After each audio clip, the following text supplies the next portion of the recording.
हम केमिकल फॉर्मूले को लिखने के लिए पहले रूल को देख चुके हैं।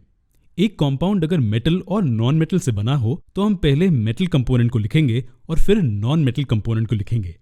इस तरह हमें NaCl या FeS मिलते हैं। चलिए अब दूसरा रूल समझते हैं।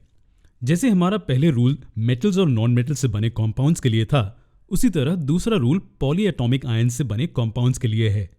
लेकिन पॉलीएटॉमिक आयंस का क्या मतलब होता है? जी हाँ, हमने पहले ही देखा है कि पॉलीएटॉमिक आयंस वो मॉलिक्यूल्स होते हैं जिनमें चार्ज्ड एटम्स होते हैं। क्योंकि ये चार्ज्ड हैं, हम इन्हें आयंस कहते हैं, और क्योंकि इनमें कई एटम्स होते हैं, इन्हें पॉलीएटॉमिक यूनिट कहा जाता है। दूसरा रूल ये कहता है कि जब एक कंपाउंड में पॉलीएटॉमिक आयंस हों तो उन्हें ब्रैकेट्स की मदद से रिप्रेजेंट किया जाता है।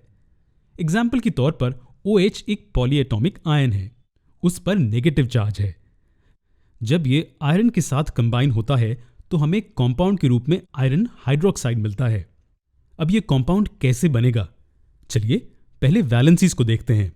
हम जानते हैं कि दूसरे एटम के साथ बॉन्ड बनाने के लिए हाइड्रोक्सिल आयन एक इलेक्ट्रॉन ले सकता है, इसलिए इसकी वैलेंसी 1 है। हम जानते हैं कि आयन की वैलेंसी 2 है। इसका मतलब आयन अपने सबसे बाहरी शेल से 2 इलेक्ट्रॉन्स दे सकता है, लेकिन हाइड्रोक्सिल आयन सिर्फ एक ही इलेक्ट्रॉन ले सकता है।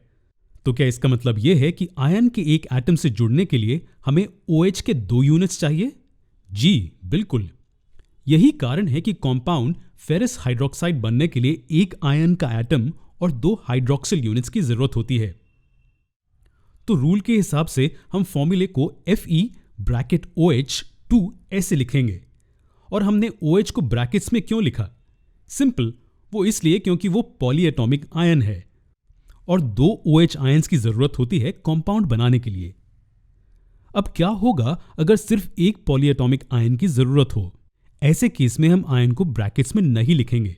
फॉर एग्जाम्पल, जब OH सोडियम के साथ जुड़ता है तो वो NaOH बनाता है और इसमें OH को ब्रैकेट में नहीं लिखा जाता। तो ये रूल कंपाउंड्स के लिए था जिनमें पॉलीएटॉमिक आयंस होते हैं।